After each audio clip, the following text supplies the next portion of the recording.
Okay, so thank you, Matthew, so much. And everyone, welcome to our BAR's digital event for today. And today's event starts slightly earlier than usual as we aim to accommodate all the speakers' time zones.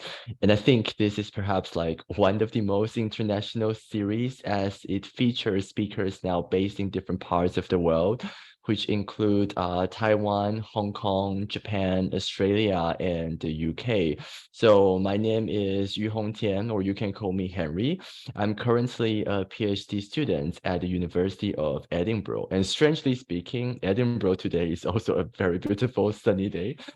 So I just like want to go out after this event to enjoy the sun. Anyways, and I am part of the BAR's digital event committee, and I'm also a PGR representative for BARS. So we can also see a few of our committee members here today as well. And this is the last event in the current round of the BAR's digital event series. So I would like to represent all my colleagues to express our deep gratitude to you all for all your participation and support. So a very few notes before passing towards our host, Dr. Li-hsin for today. And as usual, the speakers will speak first, and in the end, there will be audience engagement. Feel free to leave your questions in the chat box anytime as you wish, and we will come to that later. Or when it comes to the final QA sessions, feel free to raise your hand and just chip in our conversations. And also another brief note, please remain muted both your camera and mic while the speakers are speaking to make the internet slightly more stable. So I think pretty much that's it. And I'm going to move on to introduce our host today. So Dr. Li-hsin is an English literature professor at National Chengchi University in Taipei, Taiwan. And the university is next to the Taipei Zoo and right by the mountain where the famous Wenshan High Mountain tea is from. Wenshan is the area where the school is located, and the term literally means literary mountains in Chinese. As for her research interest, she has been working on Emily Dickinson, Orientalism, Taiwan modern poetry, and eco-criticism related topics in the past 10 years. And she's currently working on global romanticism and Anthropocene related projects. So Li-hsin, would you like to start? Thank you. Thank you so much for that, Henry. And so nice to see everyone here. I have a few PowerPoint here to sort of introduce you to how we probably will structure the talk. Could everyone see the PowerPoint okay? Yes. Okay, great. Yeah, hi everyone. I'm Li-hsin from National Chengchi University, Taipei, Taiwan. As Henry mentioned earlier, it's such a pleasure to be here to introduce a group of colleagues and scholars that I have had the pleasure and honor to meet and learn from over the past few years before, during, and after the pandemic in various occasions at different parts of the world. I would also like to thank Matthew, Henry, and Bars for providing such a fantastic opportunity to chair the event to discuss something I feel deeply about, the pandemic and romantic pedagogy in Asia. Earlier today, before our roundtable began, I actually typed into ChatGPT the keywords, the pandemic and romantic pedagogy in Asia, and the machine actually gave me a relatively decent answer, except that it got the term romantic pedagogy all wrong. ChatGPT thought the term romantic pedagogy is referring to education about how quote unquote, students learn about love, romance, and relationships through various cultural and societal norms in Asia, unquote. Having said that, actually, during the pandemic, my postgraduate students did show heightened interest in the idea of isolation in romanticism. Two MA students of mine have decided to work on their thesis related to solitude in romantic writing. Therefore, I actually found our topic today particularly relevant and meaningful. In this roundtable, we hope to address the topic about pandemic and romantic pedagogy in Asia collectively, exploring how British Romanticism is defined, taught, and learned in high schools and colleges in Asia, and how the pandemic reshapes our understanding of Romanticism, as well as our experiences of teaching or learning as a teacher or as a student or both. The presentation, roundtable presentation, will be divided into 3 parts, as you could see on the second PowerPoint slide. We will begin with our 4 excellent colleagues speaking about their experiences of teaching Romanticism in Asia.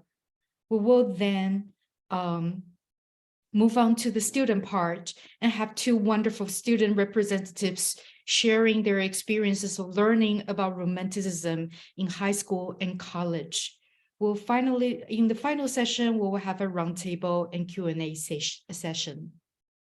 So I hope you could still hear me, and I'm still, in the in the Zoom room. Yeah, Okay, definitely. so okay, perfect. So our first speaker, Professor Li-Oh, will share her reflection upon the impact of the pandemic upon the teaching approach and students' reception of Romanticism.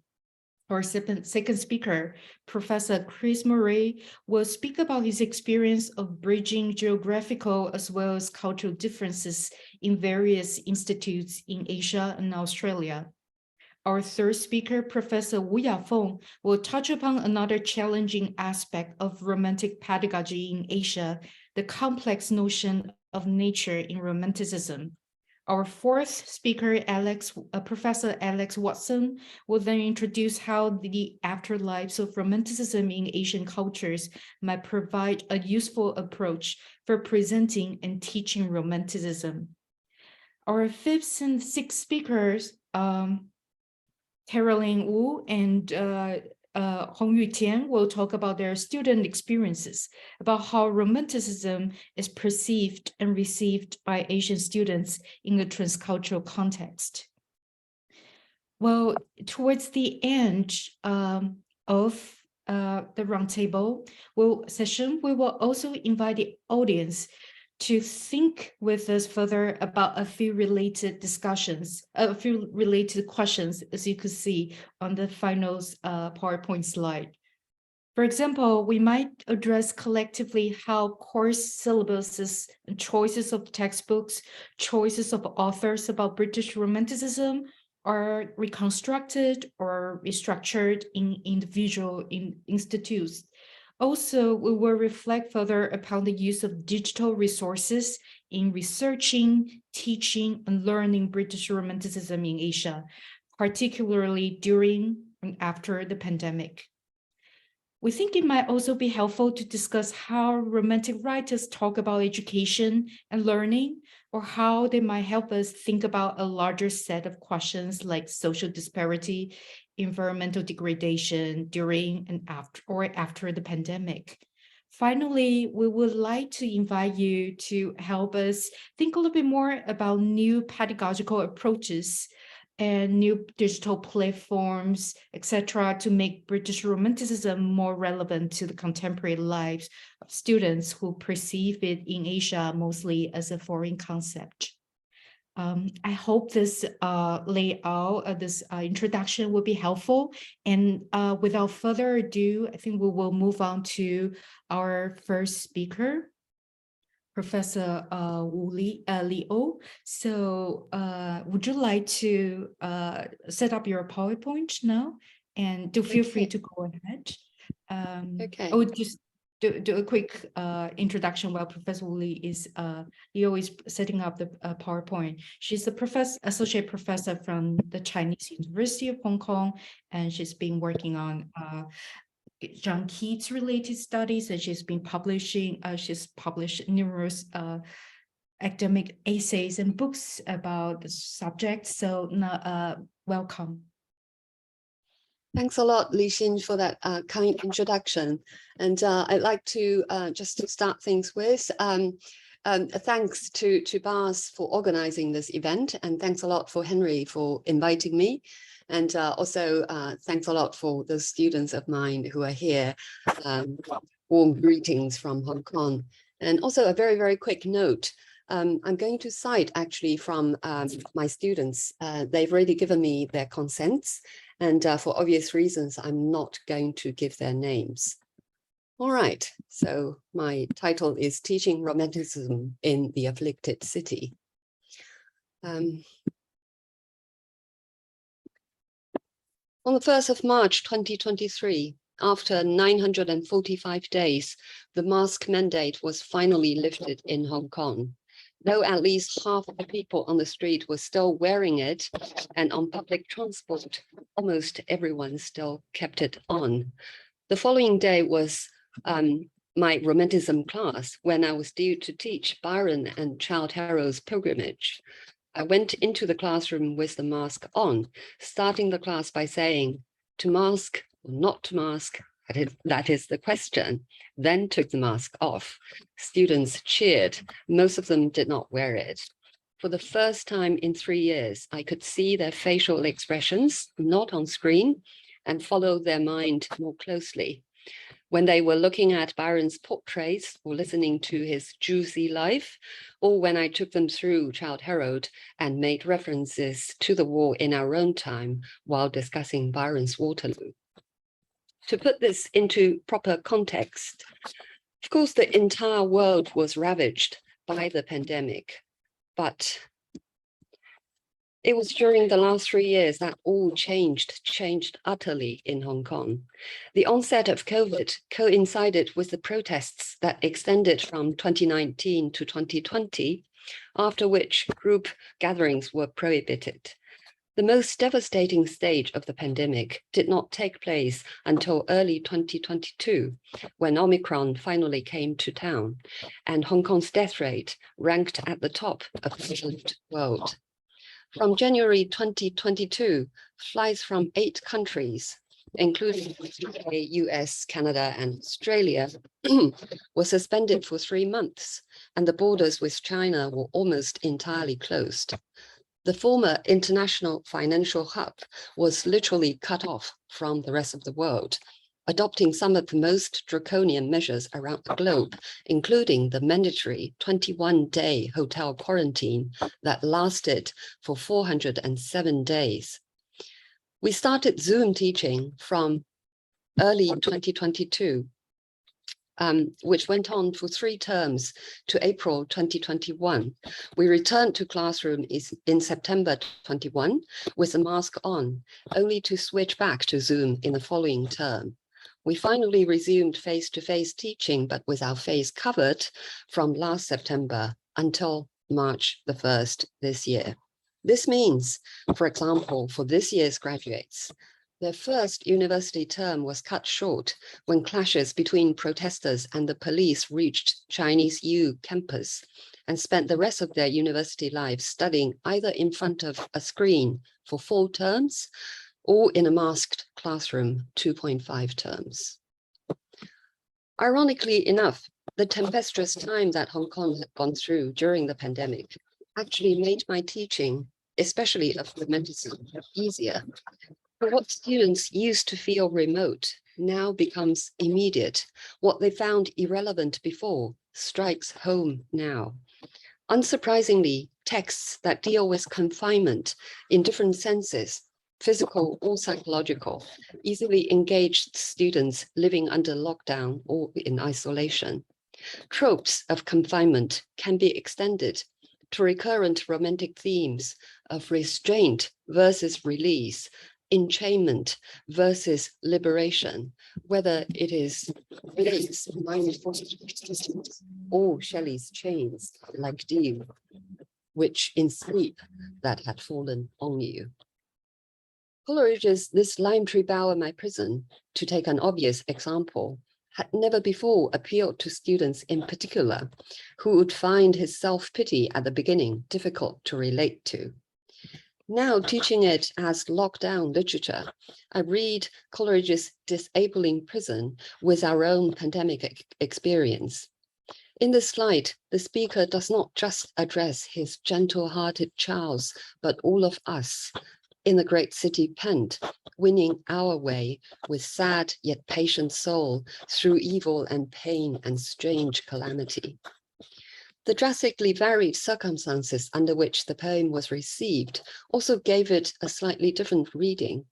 The most powerful note of the poem, it seems to me now, comes not from the speaker's glorious conclusion, sometimes 'tis well to be bereft of promised good, that we may contemplate with lively joy the joys we cannot share, but the harrowing, honest opening.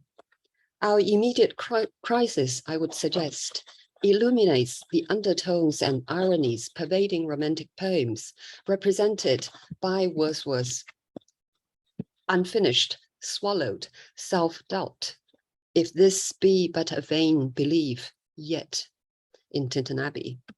I would stress such self-undercutting moments more than before, to which students are more receptive and sympathetic as well. Similarly, the pandemic experience of social distancing and quarantine provided a new lens through which to reflect on such prominent Romantic themes as isolation and alienation, as Li-hsin just now pointed out. The Romantic outcast or exile from the community, from Coleridge's Ancient Mariner to Byron's wandering outlaw of his own dark mind, could be our contemporaries. When hiking became one of the few activities left for Hong Kongers to breathe some fresh air without a mask, students no longer found the Wordsworthian mood quaintly exotic.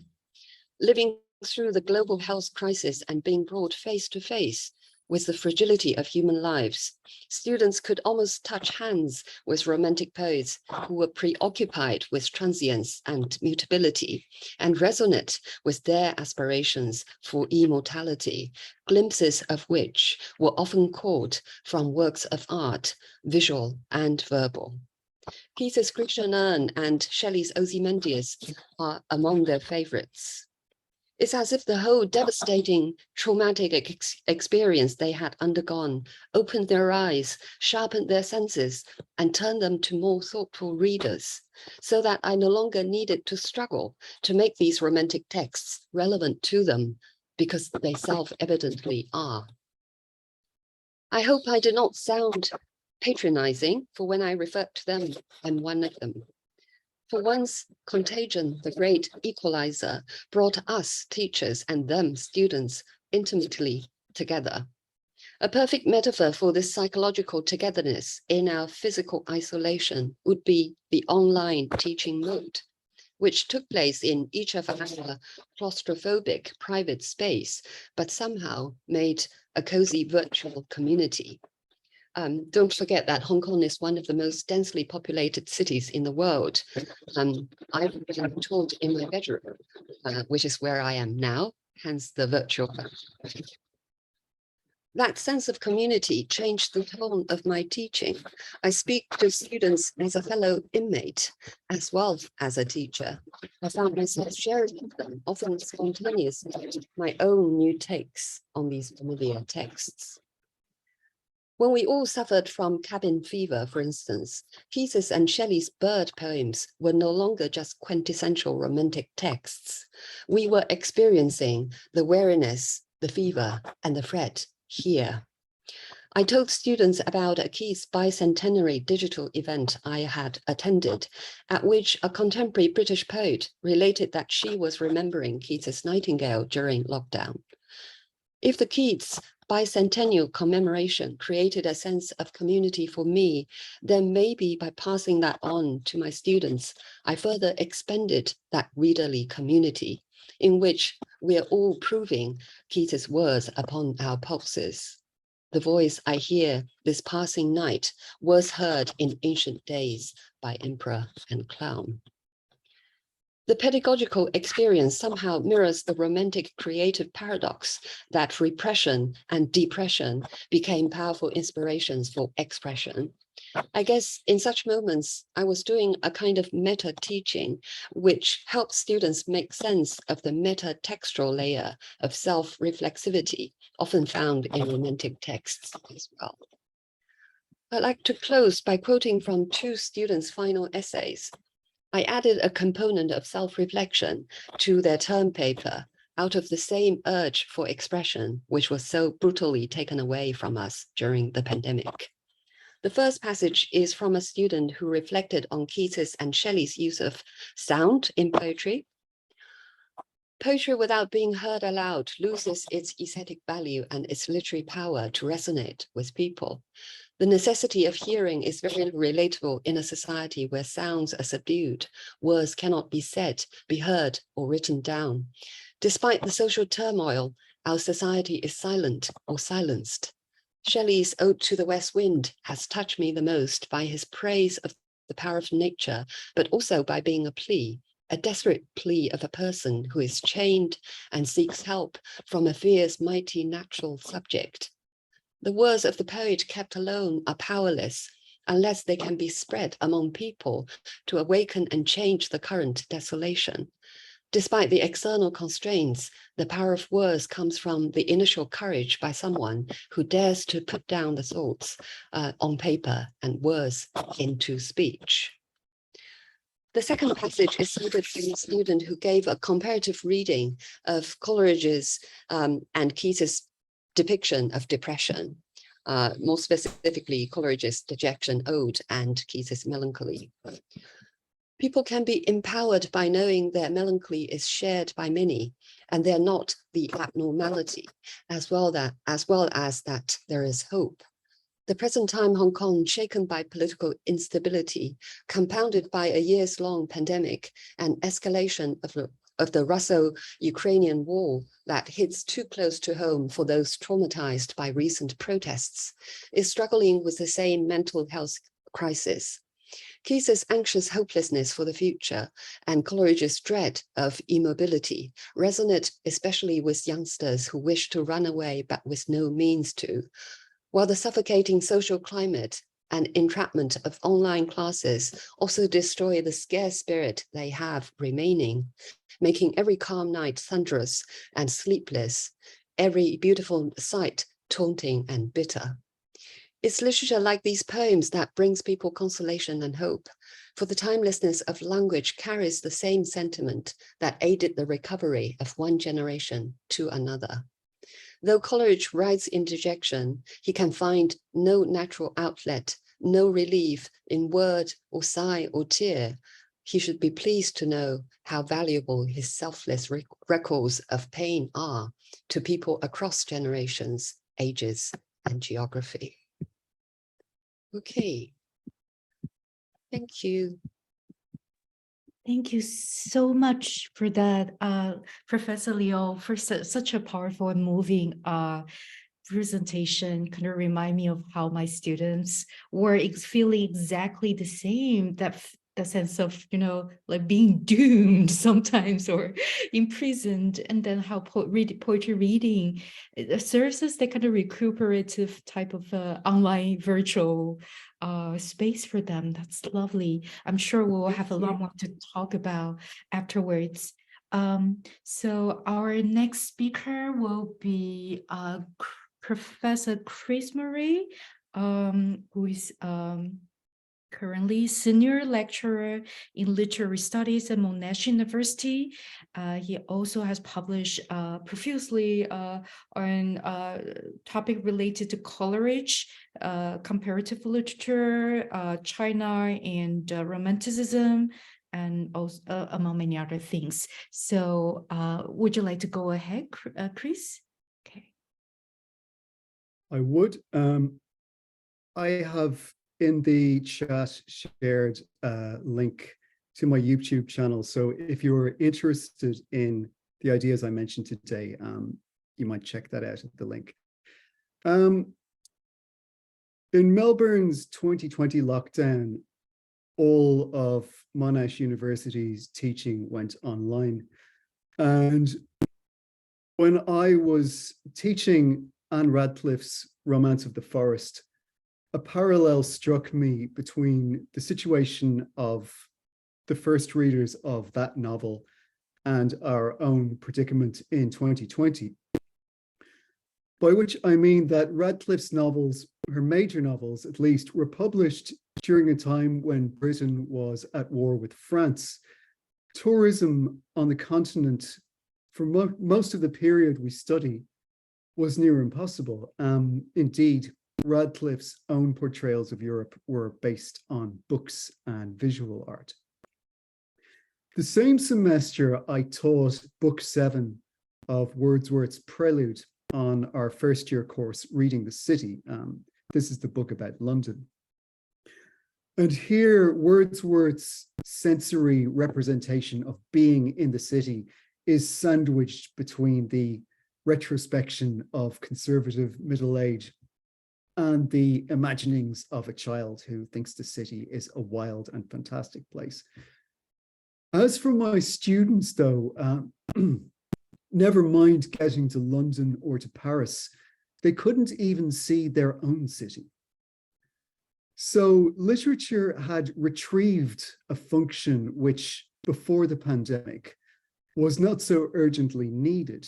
Literature was a means to experience distant places and cultures vicariously.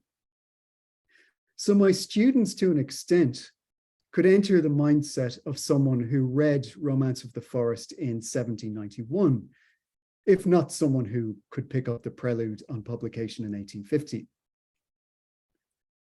But a problem remained as a teacher, a problem which I had felt since my previous teaching in Singapore, that the cultural distances between the worlds of the texts and my current students were too great. Radcliffe's first readers, at least, were armed with Francophobia, anti-Catholicism, and the Gothic ruins and the Gothic revival around them.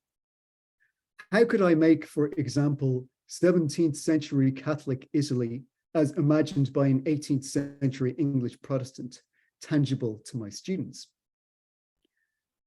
As answer, I decided that if the pandemic was pushing me into online teaching, I would make the most of it. I recoiled from the idea, as some of my colleagues were doing, of simply reading hour-long lecture scripts over slides. Instead, the experience, I thought, should be as immersive as technology and my limited capabilities to use technology allowed. I began making video lectures on my phone, integrating ingredients such as stock footage, graphics, animation, and music, putting these together finally with video editing software. Students watched these and hopefully read the texts ahead of the week's online tutorial. And by these methods, I could bring students to the southwest of the UK, or to Austen's Bath, or to Goethe's Germany, or to Radcliffe's Europe. I could also intimate conceptual associations of places, such as here in the contrasting effects of Gothic architecture, which is to say, terrifyingly vast without, yet claustrophobic and secretively shadowy within. And this was all, of course, we're dealing in a static medium today in this slide presentation, but these elements I added were all moving, panning, explorative video footage. It wasn't a static experience. At first, I was finding materials for free using online resources, and then I persuaded Monash University to pay for a Shutterstock subscription, which gave me access to much better stuff.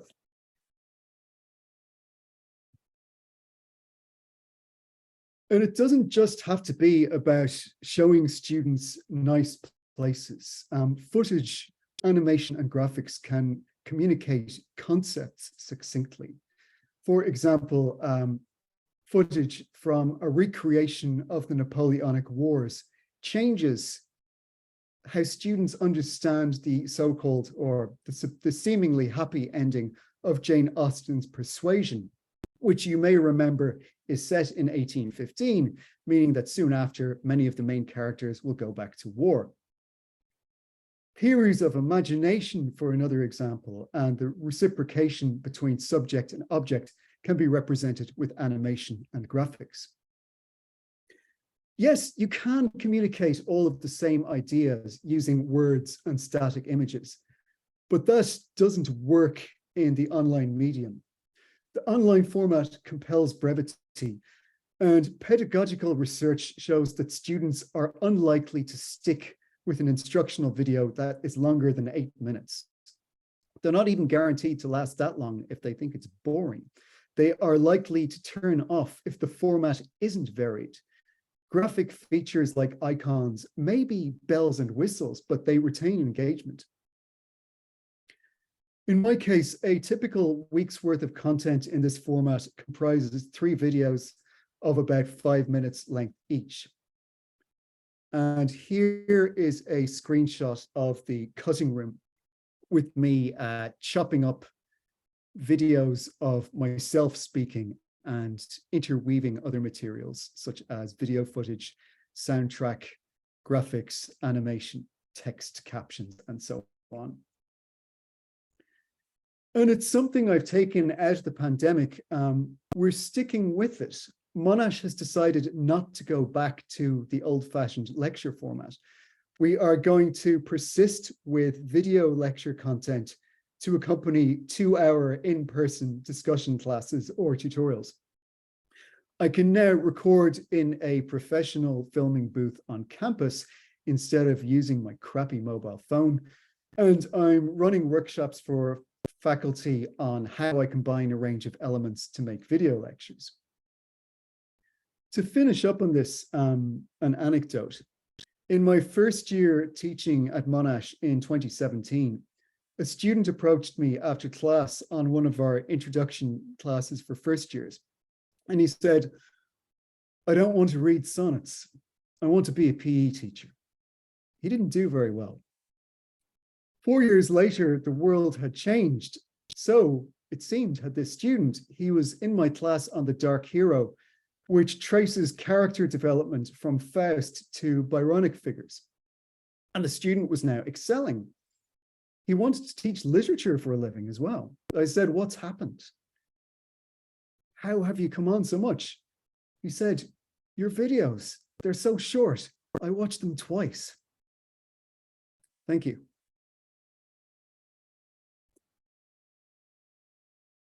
Wow, that's so inspiring, Chris. I think you deserve an Oscar for your pedagogical devotion already. That's fantastic. And how your students are literally changing their career trajectory because of your video. Wow. Amazing. Now we will move on to our third speaker, Professor Ya-feng, who's a professor at National Taiwan University. She's an expert in natural history and British literature, East-West encounter, narrative and material, Gothic literature, and also she has been juggling different type of administrative positions. Now, very important person in the university at this moment. So I really appreciate that you're willing to take your time to give this presentation. Would you like to go ahead, Ya-feng? I will try to. Yes, I will try to share my screen a moment. Is that okay? Perfect. Can you see my slides? Okay, thank you. Right. Thank you very much. Speaking at the third, I felt a bit slightly guilty because I almost forgot how solitude has we have been kind of rendered like during the pandemic period. I thought I was perhaps my students have been quite lucky. We didn't have experienced much lockdown. We still did in-person lecture in the classroom. Of course, we are wearing masks, but still I can interact quite naturally with my students. Right. Today, I would like to share three questions from three areas. Right. Some of them are related to the pandemic, but some of them are not. Right. Let's see. My topic is the flux and the plunge with contention in the center. Right. Can you hear me now? Right. Yes. Yes. Great. Right.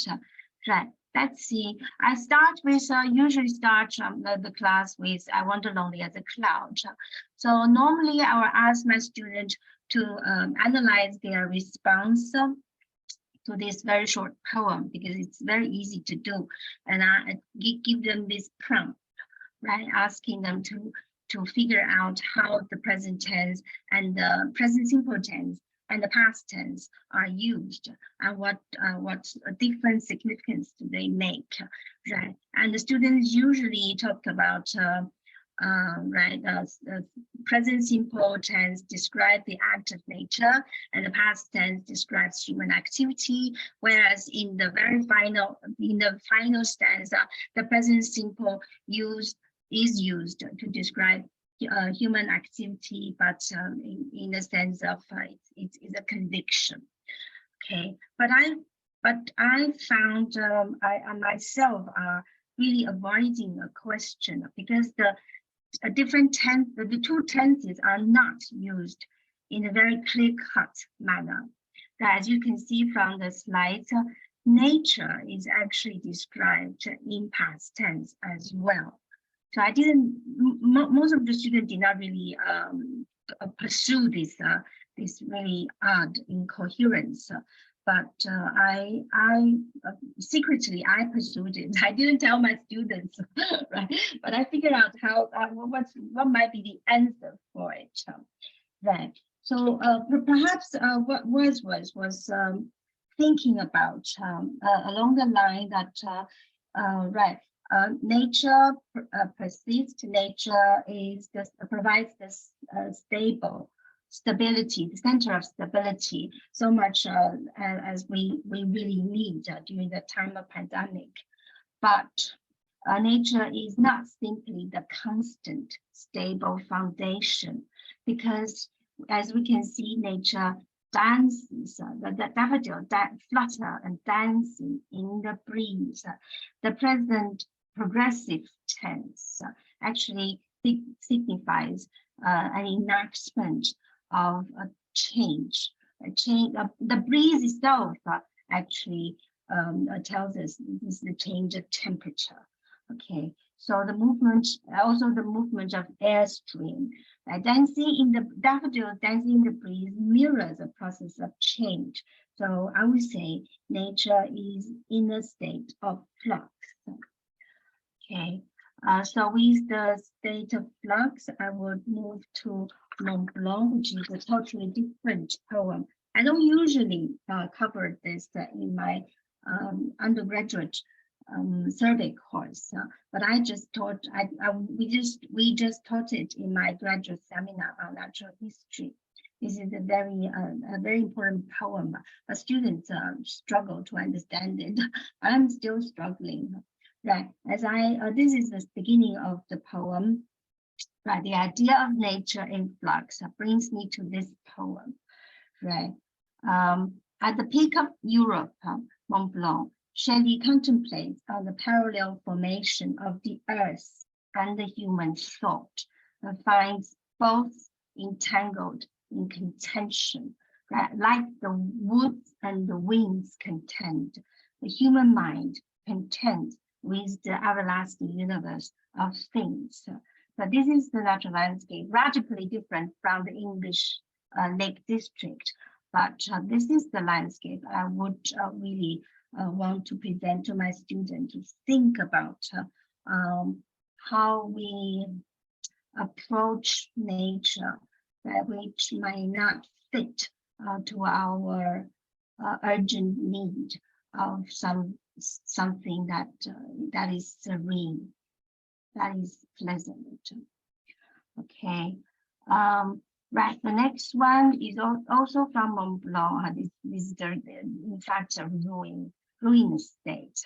But I will not read through this because I really I would like to hear your feedback and your response to the 3 questions I asked you. Right. This passage is actually a speculation on geological theories, right, which is the contention again between catastrophism and Huttonian volcanism, which gradually will lead to uniformitarianism. Science and poetry are mutually working together in these few lines to help us fumble for a suitable position of human beings. Right. Sorry. The next one. Let me skip a little bit. Oh, sorry. I'm using the wrong slide. So sorry. Right. So hideously, right. Right. I will just go through, Right. There's a yes.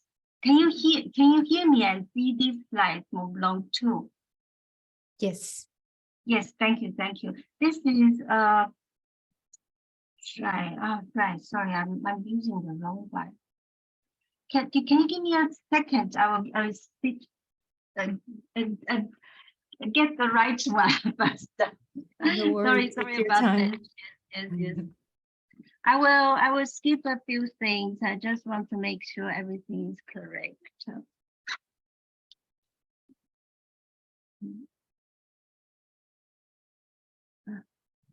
Sorry about this.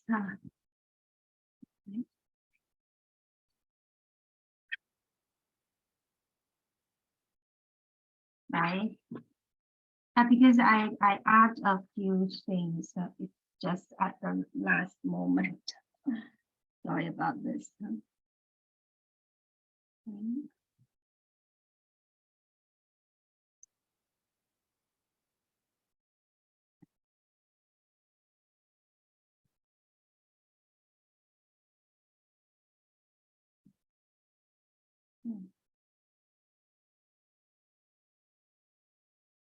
Oh, okay. It's okay. Right.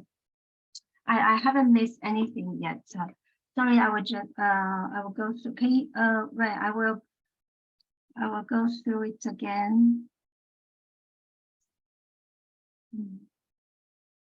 Try to share it again. Can you see this now? Yes. Sorry about this. No Right. problem. Right. Okay. So this is the second slide on Mont Blanc, the speculations on geological theories. Right. I forgot to quote the last part of this poem. Right. I'll just read it. And what were thou, and earth and stars and sea, if to the human mind's imagining silence and solitude were vacancy? So the apparent echo to the vacant mood of Wordsworth's poem reveals Shelley's double question for both the human mind and nature, which could both be vacant, right? But both can also be also could nurture regenerative power. Okay, the vacancy can become something else, right? So my last slide. This is my last question. So, right. I usually, for my survey course of British Romanticism, I will begin with a film clip from History of Ideas, which only lasts 10 minutes. Right, I just give them some key ideas, introducing the British Romanticism in a very amusing way. Right, and the film concludes in a very ironic tone, asking whether, I will show it in a proper manner, show it in how to say, right? The irony lies in that it seems that Romantic writers refuse to grow up, right? The film asks us whether the Romantic writers could grow into maturity. And of course, my students at the first class of the course could not really see the irony. I wonder perhaps it is necessary to cultivate this sense of critical irony. Right. So sorry about my slides.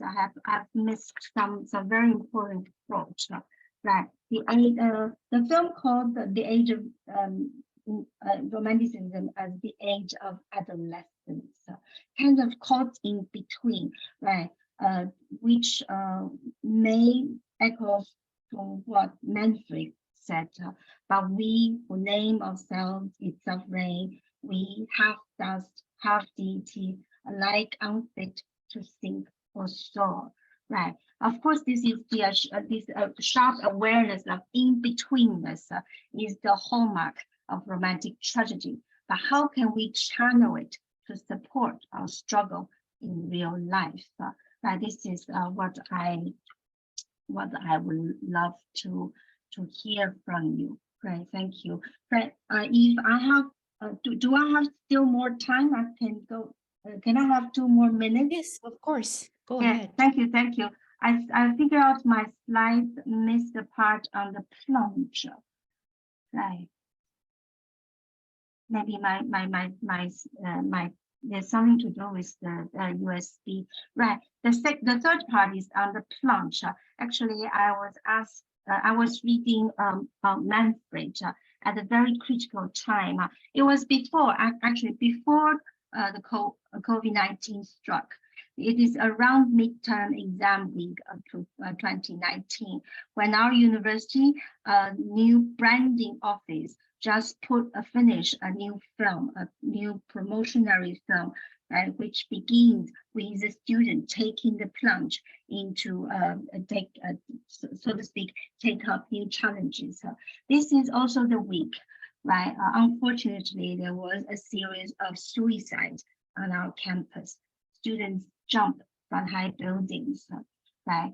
It was just perhaps a coincidence of a lot of different things, right? So that week, I went to the classroom teaching Manfred, especially this part when Manfred was standing on the edge of the cliff and asking, where do I pause? I felt the impulse, yet I do not plunge. I see the peril, yet do not recede. Right. So I did not know about, and I still don't know what sort of value the teacher of literature can claim at such a time of crisis. I felt like the chamois hunter, if you remember, the chamois hunter who is dragging Manfred away from the cliff. The stoicism of the chamois hunter is touching, but is rendered lame in Manfred's own assessment of what he has abandoned in his Ubiermansch pursuit. Okay, Manfred said, thy humble virtues, hospitable home, and spirit patient, pious, proud, and free, thy self-respect grafted on innocent thoughts, thy days of health and nights of sleep, thy toils, thy danger dignified yet guiltless, hopes of cheerful old age and quiet grave, these do I see, and then I look within. It matters not, but my soul was scorched within. Ubiermansch theory seems so dangerously alluring and relentlessly inefficacious at the same time. So I would love to hear your feedback on how do we deal with Manfred at this time of crisis. Right, thank you very much. Sorry about the slides. No Thank problem. you. Thank you so much, Ya-feng, for sharing such, all those deep emotions. And even if you like you rightly point out, I think in Taiwan, the classrooms were not really switched online immediately, right? There was also, we had this periodical online teaching Yeah. moment, but it was not really, it was very different experience there. So I'm pretty sure our audience will have a lot to say to your really profound question there. Thank you so much for that. So now we will have our fourth speaker, Professor Alex Watson. Sorry, so while Alex, while you were setting up your PowerPoint, maybe I can just briefly introduce you if it's okay. So Professor Alex Watson is Associate Professor at the School of Arts and Letters, Meiji University, Tokyo, Japan, and he's published a lot on marginality and British Romanticism in Asia. And I think his topic today is also quite relevant to this idea of romantic legacies in Asia. So would you like to go ahead now, Alex? That's great. Thanks very much. And thanks for organizing this. And thanks to BARS for allowing this event to happen. It's great to be here. Yeah, so I'd like to talk briefly about an MA seminar I run on Junji Ito's version of Frankenstein. And there's two real reasons for this, or I've chosen to do this in this panel. Firstly, in terms of pandemic, I think it had a huge effect on how I run the logistics of my courses, so the communicating with students. And it also impacted the form in terms of how to deliver via Zoom rather than delivering in the classroom. However, I didn't feel like it really transformed the content so much because I wanted to do the same range of topics. And the second reason is I often, when I go to conferences, I often get asked by people, what is it like teaching in Japan? And it tends to get a little abstract when I'm talking. So I thought I'd give a concrete example. So just to make this vivid. Yeah, and just as an additional response to that question, what was it like teaching Romanticism in Japan? One of the crucial differences is obviously, and this is probably different even from Hong Kong and Australia, is that the literature class doubles as a language class. So we're teaching comprehension and language at the same time as teaching critical analytical skills.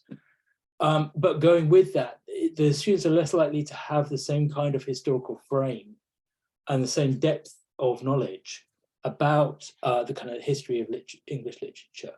So we tend to dip into Romanticism. We don't tend to, I tend to shoehorn a bit of Romanticism in. So this is one of my examples of shoehorning Romanticism in. So the seminar itself is part of a month-long section on adaptation that I teach as part of an MA module on intermedia and literature. And in this month, we read Frankenstein, then we look at various adaptations. So the James Whale 1931 version, the 1974 Mel Brooks version, and this manga. So I'm gonna talk today a bit about how I kind of contextualize that within culture that the Japanese students might be familiar with, before then talking about some specific discussion points that are kind of slightly different to how you might discuss this in the UK. So talking about the setting in how the setting that Ito creates for Frankenstein and some of the issues of translation. Before then, if I have time, just talking about two key passages that we discuss. So yeah, in terms of what's useful about Frankenstein is that in many ways it's a kind of familiar text for Japanese students. So there's lots and lots of adaptations, especially in the 20th century. So I've given some examples here. So on the left is a movie called Frankenstein versus Baragon, which is one of the kaiju monster movies that were released in the wake of the 1954 Godzilla.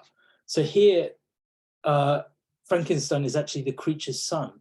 Somehow the creature stowed away to Japan, and his son is born in Hiroshima and develops this kind of massive size and this ability to regenerate his body when parts of his body are cut off. And that's one of the kind of interesting patterns with Frankenstein adaptations in Japanese culture, is how centered they are around kind of body horror. So in the center, we've got Kyohu Densetsu Kaiki Frankenstein, which interestingly is actually more closer to the kind of Marvel comics version of Frankenstein than the novel. And then the right is Nobuhiro Watsuki's The Embalming, which imagines that years after Frankenstein's creation of the monster, groups of scientists followed his work, and there's a kind of whole plague of creatures like Frankenstein's creation. And this also features all sorts of different characters from 19th century British literature and history, like people like Sherlock Holmes and Jack the Ripper. And surprisingly, this is actually quite common in manga, that they often use 19th century British characters and often authors as well. That's kind of interesting.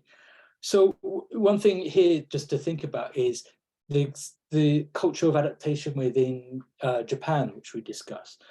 So we talk about Frankenstein being a kind of source of irreverent kind of adaptation in Western culture, but it's even freer in some ways in Japan. And interestingly, they're really, the adaptations themselves are almost self-conscious about the extent to which Frankenstein's a story that's reiterated again and again. So there's that, the another tale, the ungrammatical, the another tale of Frankenstein is a good example of that. This is repeated. And so we also talk about how there's these Frankenstein adaptations, but they also, Frankenstein has a kind of affinity with a lot of famous Japanese pop culture. Think Godzilla, the idea of the monster that's created by humans, created by science, but is somehow sympathetic, as well as being marginalized, as well as being terrifying. That's definitely something that has a great affinity with, yeah, like I said, Godzilla, but also things like kind of cyberpunk type things. So example here is Tetsuo, the Iron Man. So they kind of place it within Japanese culture that students might be familiar with. So then we'll talk a little about kind of other issues that the adaptation itself brings up. So one thing is the world that is created for this adaptation is really fascinating. So it's actually more like a French Revolution world that you actually find quite commonly in the manga. Again, there's a famous manga called Rose of Versailles, which is all about French Revolution. And so this is kind of a familiar setting. And interestingly, it introduces more French revolutionary kind of icons. So the guillotine's used. So Judith Morris is killed by the guillotine, for example. So just giving you some examples there of that kind of world. And the extent to which this is a kind of form of Occidentalism, a kind of exoticization of the West. That's what we'll discuss. Okay, I'll just be a few more minutes. So yeah, we also discuss kind of the issue of translation. So interestingly, Frankenstein, Ito's version, was itself then retranslated into English. But the translator used passages of the original novel and reinserted those rather than give literal translations in places. So there's really interesting things about the translation that we discuss. So some of the issues also kind of just to explain them here. So in terms of Japanese onomatopoeia, so it's kind of a linguistic thing, but Japan has lots and lots of onomatopoeic expressions, like za, za, za for rain, for example. And obviously in manga, these are used a lot. Shin for silence is one of the most famous ones. But here you can see on the left, the example on the top, and the example is the Japanese, the one on the bottom is the English. But what's interesting is the Japanese ga, ga, ga, ga, is this, so this is an image of Frankenstein's creature going through the Arctic. But you hear the sound of the whip on the Japanese translation, Japanese version, but the English translation instead gives it the sound of going through the snow, so that change. And then just also about the difference between Japanese language and English, how if you look on the right-hand panel, actually the Japanese example has a lot more language in it, because the symbols you can write a lot more in more space. So how confined English is. So that's just the translator discussing the translation. Okay, so I'll just close with talking about I think just one of the key passages that we look at, which is the famous sequence in which Victor animates the creature. So as lots of people have observed, in the novel itself, the description is fairly sparse, but this is something that in adaptations has been elaborated upon a great deal, most famously in the 1931 version, where the Victor Frankenstein has the scientist, and there's got the corpse being kind of pushed up, and then lightning, and then suddenly everything, and he shouts, "It's alive, alive, it's alive." So here, interestingly, you get a flavor of what the Ito is like through this, but you get a representation of the creature, which is more like a kind of mummified creature, but kind of human, but kind of superhuman. But you can see also the focus of Ito's take on Frankenstein. He kind of redirects Frankenstein really interesting way. The focus again is on this idea of the body, the fragmentation of the body is the kind of source, one of the sources of the horror. So here you see Frankenstein on the, just take you through the panels, the creature's corpse being placed by Frankenstein on the floor. He sews up the creature, there's lightning. He looks at the head. Then you go here, he sews together the body and attaches it to some instruments. And then suddenly brings the creature to life and says, this is the ultimate creation. So what's interesting, so you see the monster kind of lurch into life. But the focus again on the body, see the hands, but also I think there's the most striking image is this image where the creature first looks at Victor, and again the horror, the Ito's conjuring is not just the anxieties about fragmentation, but also about the confrontation, like the face of the other, the confrontation with difference. So yeah, I will. Yeah, so I'll flip through the next piece, but just to conclude about what this is about, how kind of teaching differs. So in terms of so what we do often is place a text more within a kind of Japanese context, and that's why adaptations and afterlives often work very well, especially with something like Frankenstein, which has such a rich afterlife. But then think not just about the dynamics of the text itself, but how the adaptation itself has its own, reveals its own things, both about how Japanese reworks English and is reworked within English translation, but also Japanese representations of the West. And then just thinking about Ito specifically, what's interesting here, I think, about this example is the extent to which the adaptation itself kind of presents a reading of Frankenstein, and it places it within a kind of more contemporary genre, a genre that Ito excels at, but that's well known for fans of Japanese horror, which is kind of body horror. Okay, thanks. I'll pause there. So thanks for your attention. Wow, thank you so much for that, Alex. I'm so dazzled by all those visual images of Ito's works. It's amazing. I also love the they're very striking. I wasn't sure whether to give a warning at the beginning, but yeah, they're very they're already fantastic, very rich, and really worth looking at. Thank you.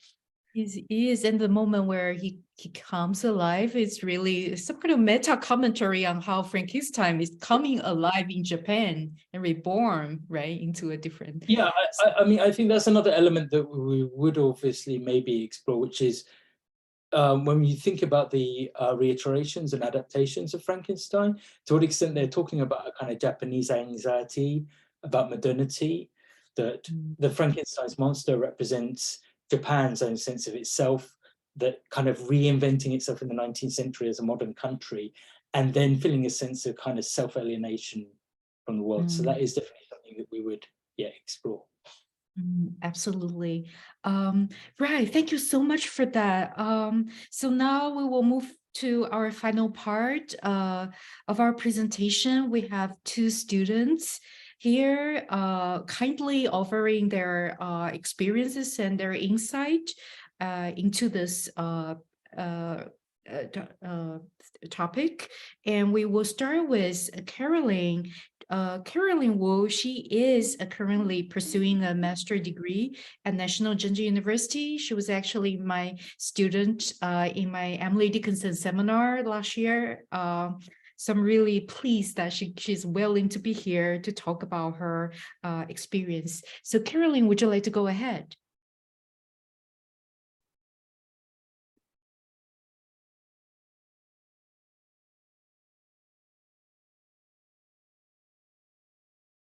Can you hear me? Yes. Thank you. Okay. Okay, so today I want to talk about the Romanticism in Taiwan especially, and I want to just trying to show your attention about my personal experience for encountering with Romanticism's work. So I want to talk about the Romanticism in Taiwan, like how the teacher, especially high school teacher, will introduce what's the definition of Romanticism. Like many Chinese speakers will associate Romanticism with Taoism, especially like have like kind of a similarity. They will do compare and contrast. And how do the Taiwanese teacher teach? The Taiwanese teacher will focus on the correct interpretation and rhyme schemes. So I later on will just want you to draw attention on the really famous poetry in Chinese speakers' words, and trying to let you to familiarize with this kind of rhyme scheme and how the school teacher will lead the student to to understand the poetry per se. So the Mandarin answer I want to draw your attention. In China, Romantic literature was seen as a means to challenge traditional and literary forms and expressing the aspiration of the early modern era. The Romantic movement in China was marked by the interest in exploring the individual experience and emotions, as well as a fascination with nature and the supernature. Some of the most prominent Romantic writers in China include Li-hsin and Xu Zhimo, Liang Shiqiu. And I want to draw your attention to Xu Zhimo, but I want to give a short introduction about Li-hsin and Liang Shiqiu. Firstly, Li-hsin is actually advocate the Romantic poetry in early modern China, and he really liked the two poets, Shelley and Byron. And he even trying to advocate the Romantic poetry in early modern China, want everyone to familiarize this kind of genre. And Liang Shiqiu also translates many English works into Chinese, including the well-known novel Wuthering Heights. And then I think when it comes to Xu Zhimo, the most famous words, like most famous quotes I need to quote from him is "Softly I am leaving, as softly as I can." So this is a famous poetry. The first point he writes about 再别康桥, taking leave of Cambridge again. I want to show you the photo that actually I found in the the photo, like the textbook in Chinese. I mean the mainland China's textbook, when they talk about taking leave of Cambridge again. Actually, the photo here is actually super oriental. It's actually not British anymore. So I find it's really interesting because I think this poetry should be really romanticized, but still many Chinese native speakers consider these poems as a really have a really action, really elegant one. So this is a Chinese version, but I have found a translation. I just want you to draw your attention on the third stanza. The green tap grass rooting in the soft mud sways leisurely in the water. I am willing to be such a water weed in the gentle flow of a river can. Especially the final stanza is a kind of really famous stanza in Chinese literature, Chinese native speakers' words. Like quietly I am leaving, just as quietly I can, gently waving my sleeve. I am not taking away a single cloud. So one of the key features of a Romantic literature in China was the emphasis on new forms and new style. What we call in Chinese is new poetry, 新诗, and many Romantic writers in China use their work to explore the cultural traditions. So in this kind of the 再别康桥 taking leave of Cambridge again, stressing on the reason, the rhyming scheme, and emphasizing the stanza about partition and the affection toward Cambridge. And they might discuss the nature greenery mentioned in the poem, saying that the poet would like to be the water weed because he loves Cambridge so much. And then I just want to draw your attention to the school interpretation. Actually, it's the two things I found in my tutor student textbook. They have a formalized answer that for students to read the poem again and give them the right answer for them to choose. For example, I am willing to be such a waterweed in gentle flow of a river Cam. The answer would be is this affection, the poet affection toward Cam River. And another sentence is called yet now I cannot sing out loud. Peace is my farewell music. Is the poet's sadness for saying goodbye to Cambridge. And then even the crickets are now silent for me. For Cambridge, this evening is silent.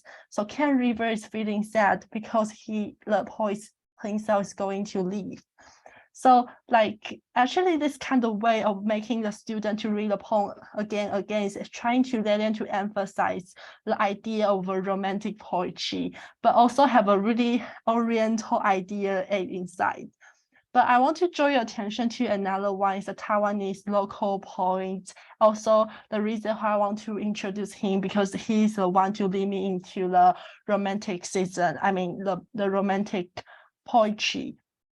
Like another one, the most prominent example, romantic literature education in Taiwan is the teaching of a work and poet and translator Yu Guangzhong.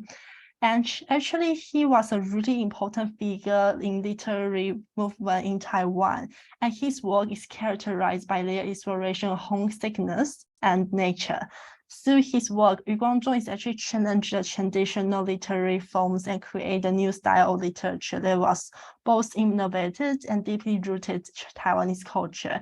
He even translated a lot of the Dickinson's poems and even translate a lot of his work.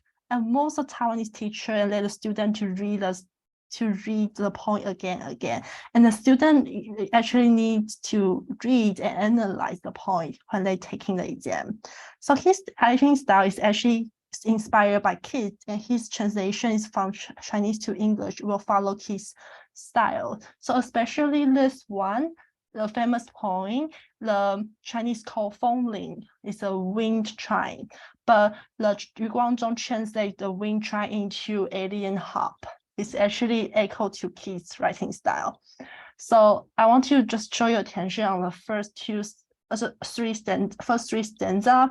My heart is an alien harp hanging from a 7-story pagoda. Ding dong, ding dong, ding. So like ding dong, ding dong, ding. This thing is actually really Taiwanese. Like it's like when we describe the sound. But the first alien harp is totally the things coming from Keith's poems. So I want to talk about like he translates a lot of Dickinson's poems, and the greatest 5 odes composed by John Keats.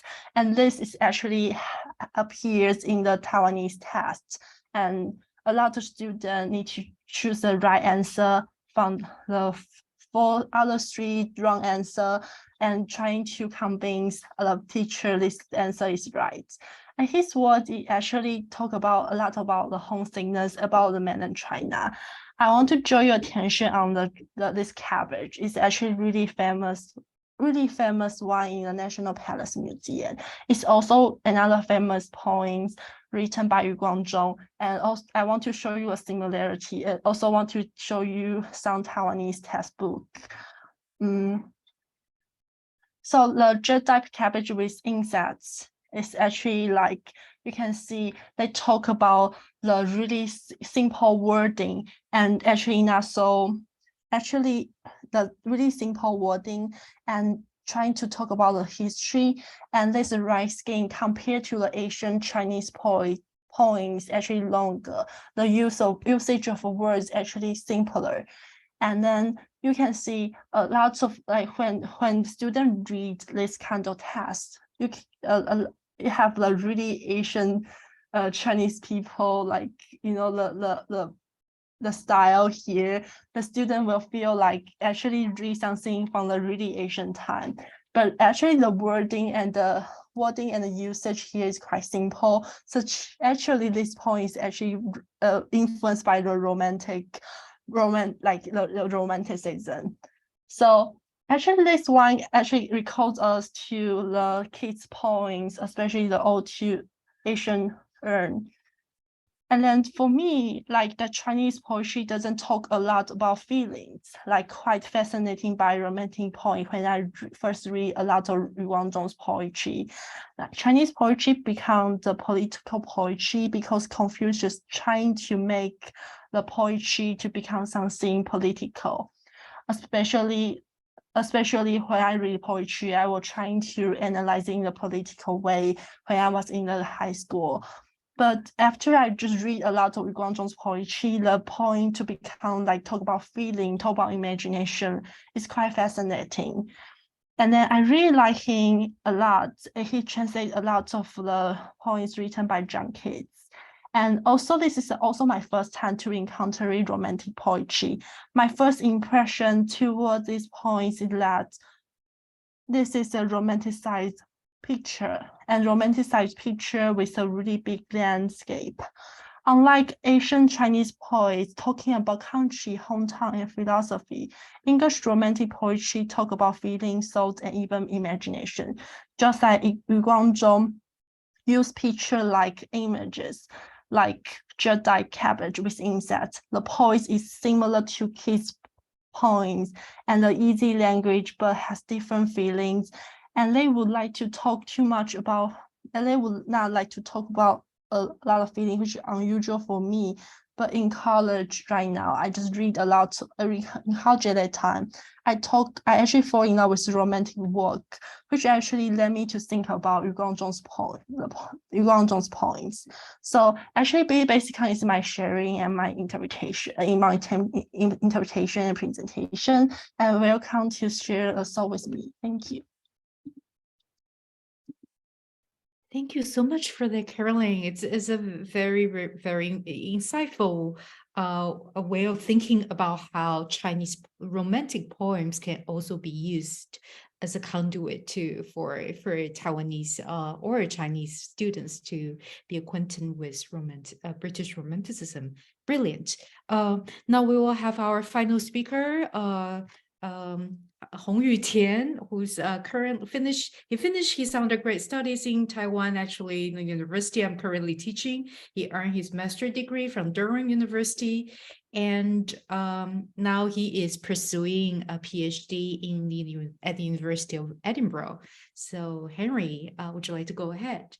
Okay, so thanks so much for all of you, and especially for Carolyn for this amazing presentation, which basically covers most of the angles that I am to address.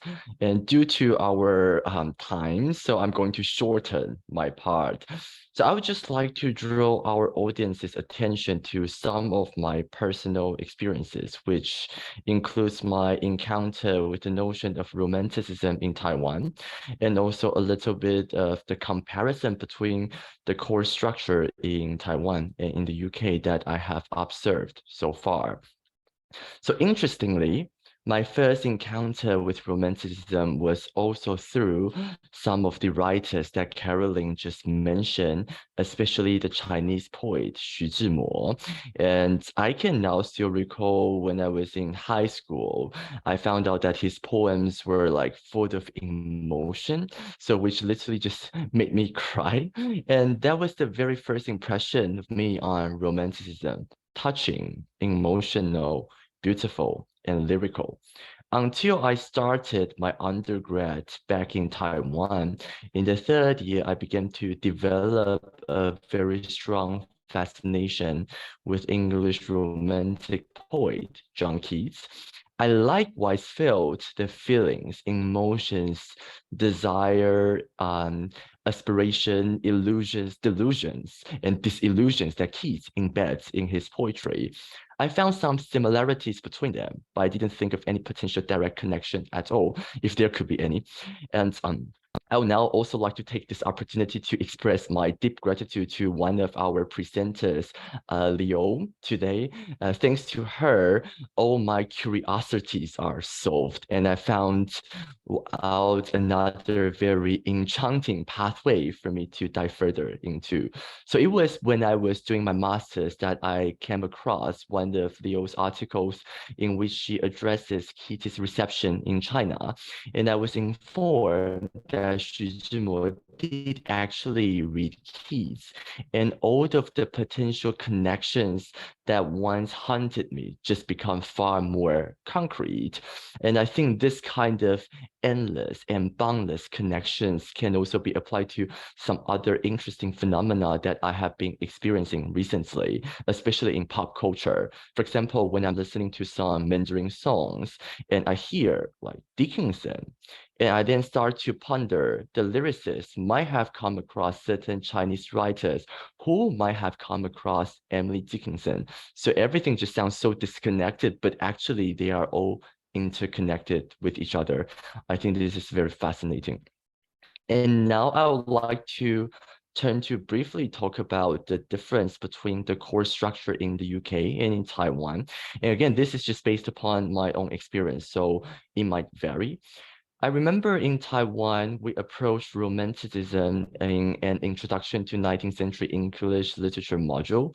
And as far as I remember, we start with Blake, and from a more chronological basis, we then move on to Wordsworth, Coleridge, Shelley, and then Keats. And after which we start with the Victorian writer. I think we start with Tennyson. So some authors that were not included in our syllabus, but has drawn quite a wide range of critical attention in the UK, for example, are like John Clare. And in the UK, I think based on the modules that I was aware of when I was in Durham and now in Edinburgh, they are more theme-based, like even though they start with like romantic period, but still, for example, like romantic women writers, romantic traveling, romantic poets, etc., and prose, etc. And the proposed themes vary from different academic years. So I think different approaches sort of like give me different insights into this particular period, which is very, very interesting.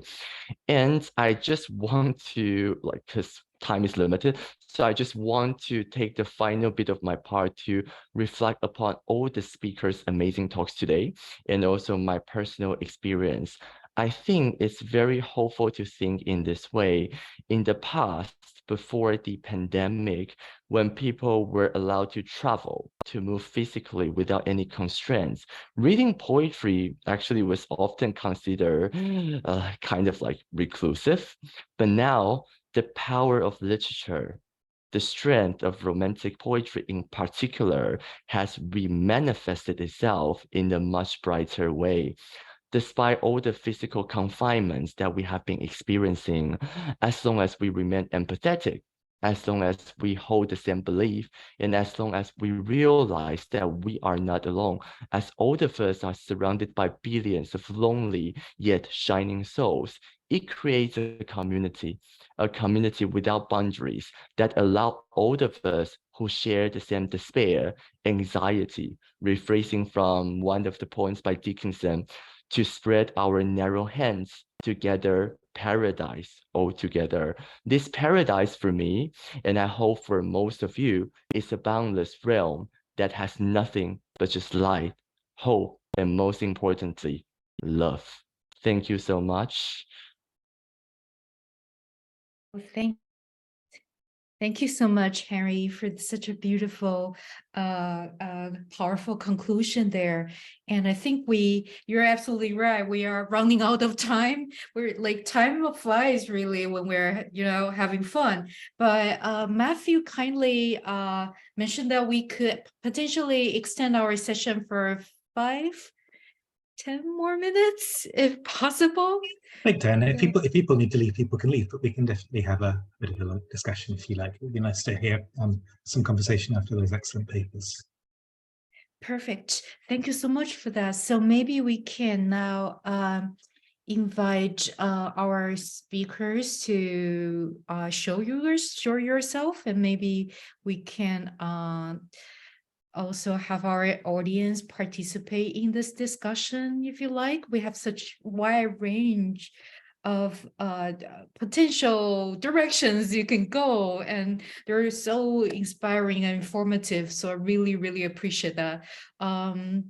So I wonder if anyone would like to raise a question or a suggestion or a chip in. Now the floor is all yours.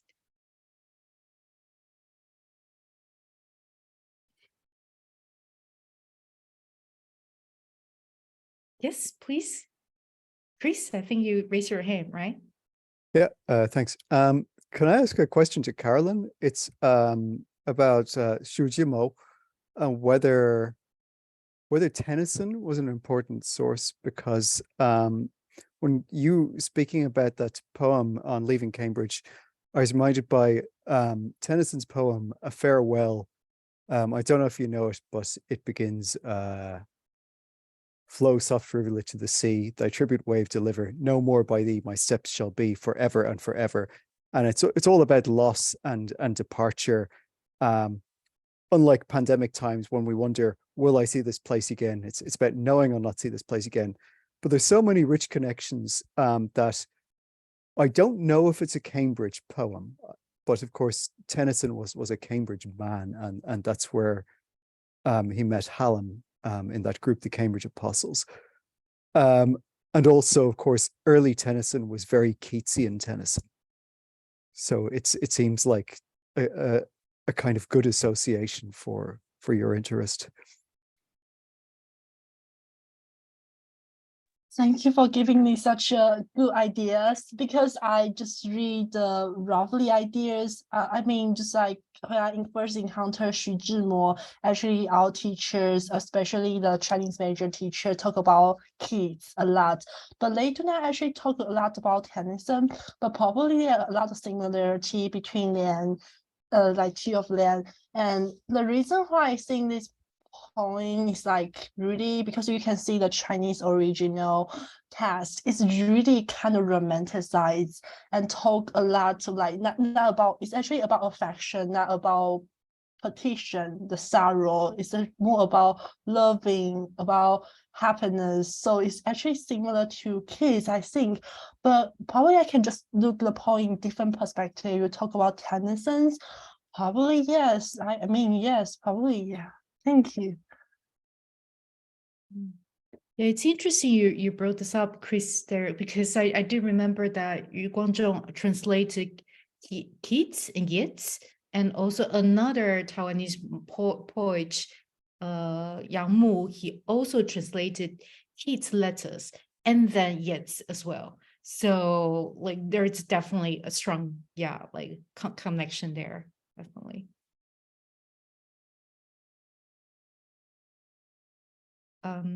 I did prepare a set of the questions for discussion there, but I don't know if they will be too rigid. So I like, do you want to have a look at the questions, or Matthew, please go ahead.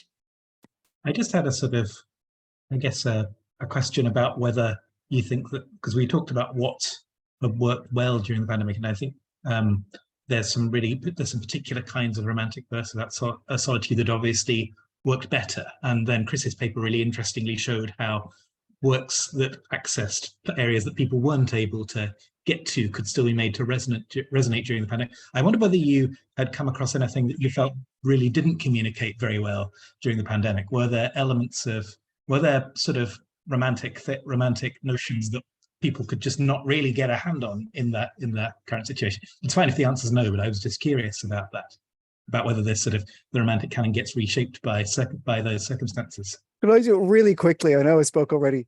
On a postgraduate course, I taught The Last Man, and students said to me, Chris, too soon.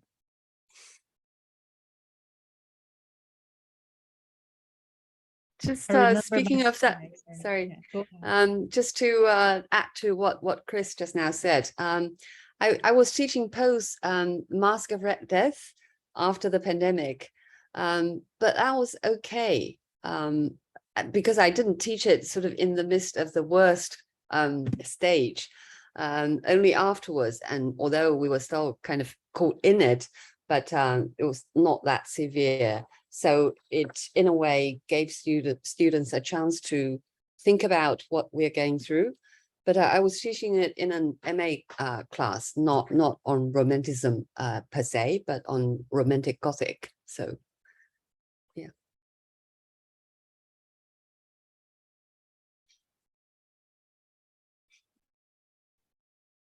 Yeah, I do remember teaching Frankenstein, and my students just responded by saying that, why don't you just give Frankenstein a surgery so he could get on with his life? What kind of surgery? Cosmetic Cosmetic surgery. surgery. I Right. guess, yeah. Yeah. Anticipate that one, did she, actually? Yeah.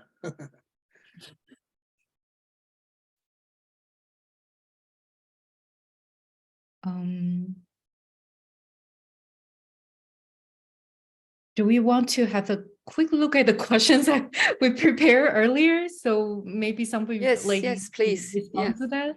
Okay, let me share the screen. So here you go.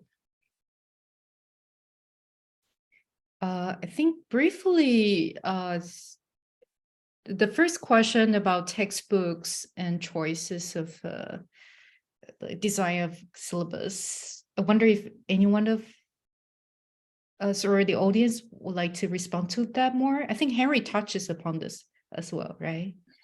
Yeah, I can briefly share with you but I don't know has the syllabus changed at all, but when I was doing the undergrad, I remember because it's more like a survey course. So as I mentioned, we started with like Blake, and then we started with like his songs of innocence, and then we moved on to Wordsworth, Coleridge.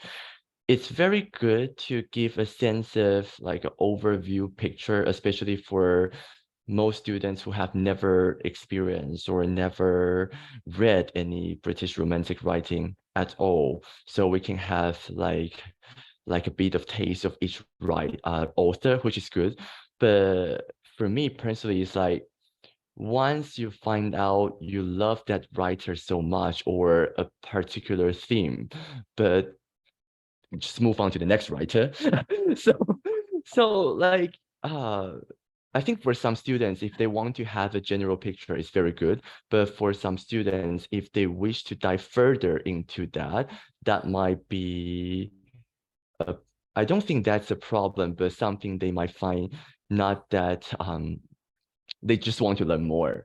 But if we do it another way around, try to focus too much on one or two single writers, then that might cause some problems for students who have no contextual knowledge at all, because they can't get like the wide picture of how these writers are interconnected with each other.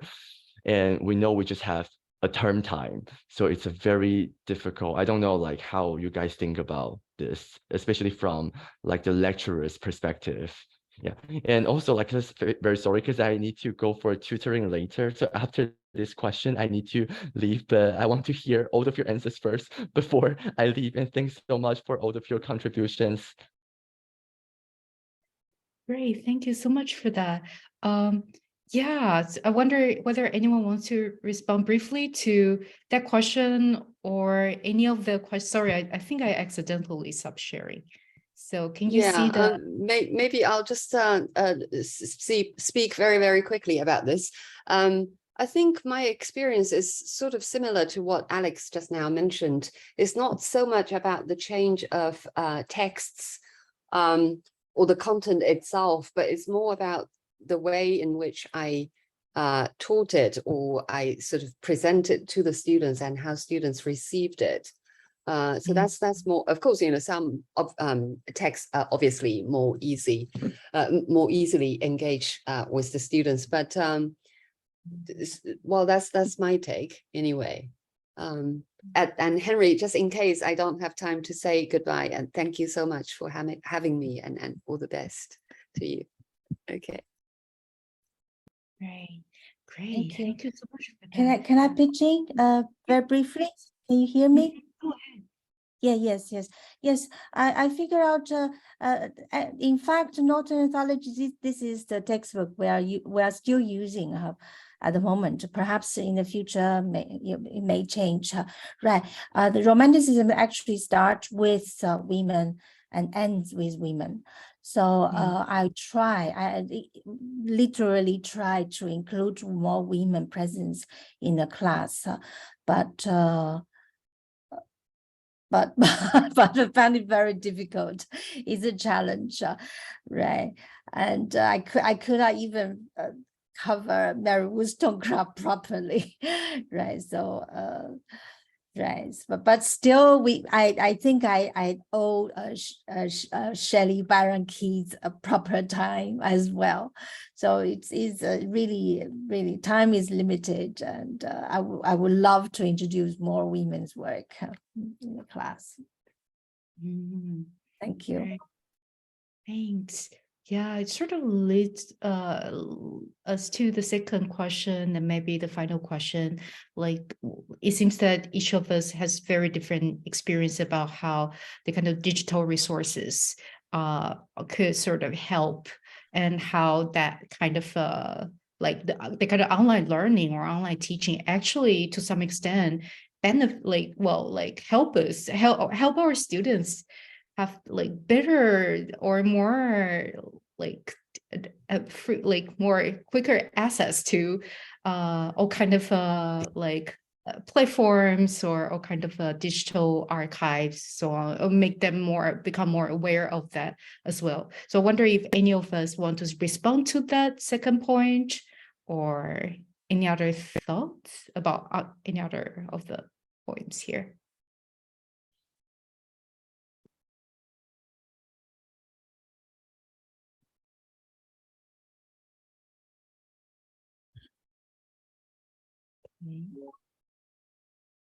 So maybe, it looks like we don't have any more questions or thoughts at this moment.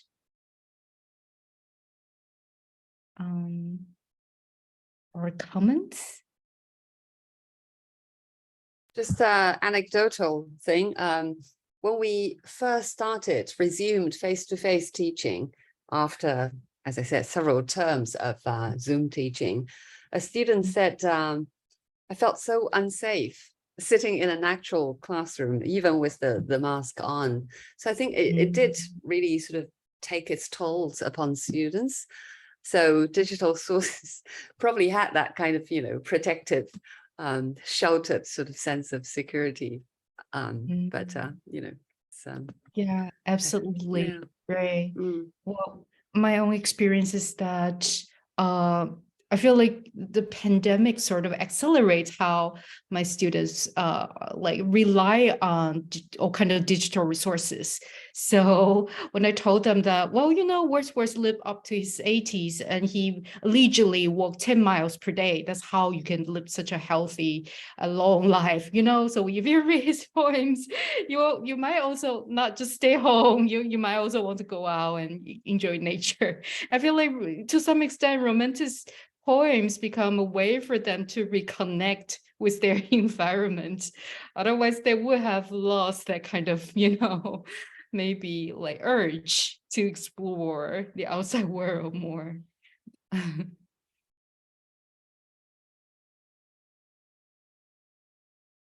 Any other more thoughts? I'm sorry, I listed the question, but I'm also aware that we're roughly running out of times. I have a question, if that's okay.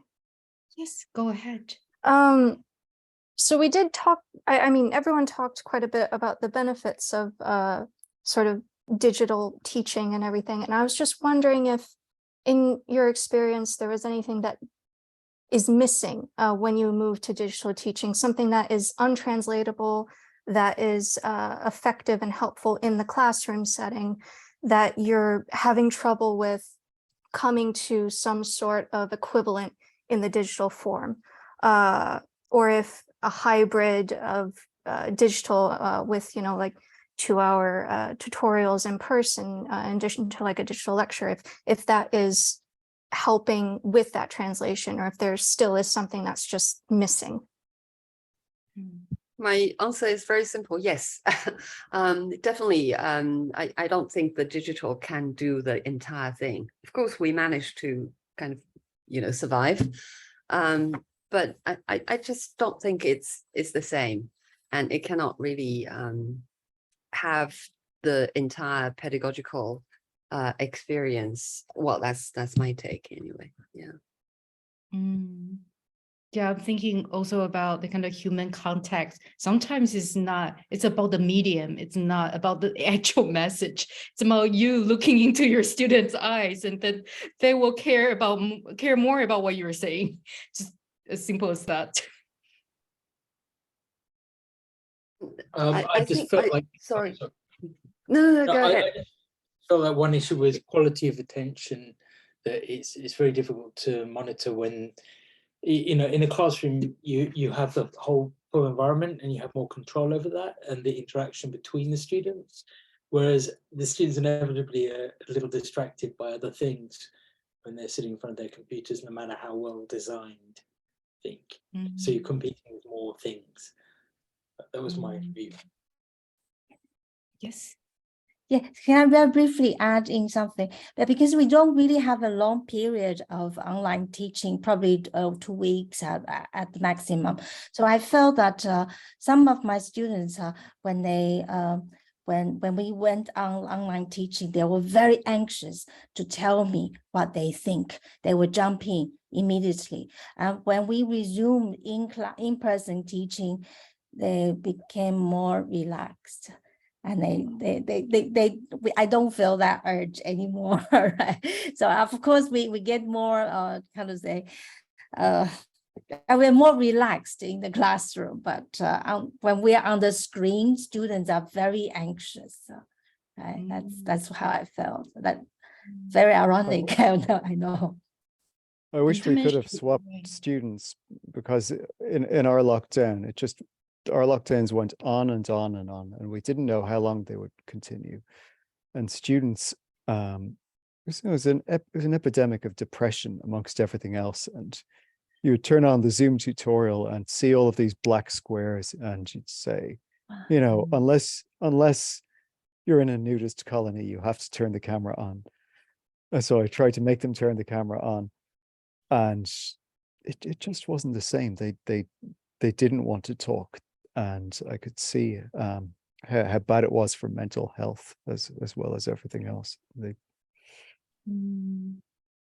I had students who preferred using the chat box, so I have really mixed feelings about that as well. Some students tend to be a lot more active when they're online. Just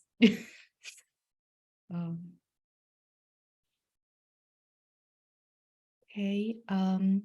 Right. So I'm aware that we're all like at this moment probably really it's very approaching your bedtime, or already, you know, exceeding your bedtime. Right? I really appreciate that. So I feel like there's still a lot we can talk about, but at this moment, like it's around 10 o'clock in Taiwan. I guess it will be slightly earlier in Japan, but way later in Australia. So if we're maybe we can just think about maybe another event to talk about this maybe in a different form in the near future, and let's keep in contact. And I really appreciate all the effort, all the beautiful thoughts and energy you put in. I really loved it. So thank you so much for that. I think should we Matthew, would you like to add something more for the next event or anything else? This is the final event in this series, so can I just thank you all on behalf of BARS for these really interesting and poignant and affecting talks about the experience of teaching Romanticism. It's been really eye-opening and revealing, and yes, we should definitely do more events like this in future. This is the end of the current digital event series. We are currently discussing whether BARS will run digital events next year, and if so, in what format. I'm quite keen to keep the series going, but we will probably be seeking input from the membership on precisely what format we'll take over the next couple of months. But yes, just thank you everyone for coming, and thank you particularly to our speakers this time. If you would like to use the Zoom features to clap or even reveal yourself and clap, perhaps this one is more appropriate considering the time of evening it is for Zoe. But thanks so much for this. It's been a really fun. Thank you, That's everyone, and yeah, special thanks to Li-hsin and Matthew for staying on with us for so long. Thank you. Thank you. Thank you. So nice to see everyone again. Everyone. Hopefully in person Yeah. next time. Exactly. Yeah.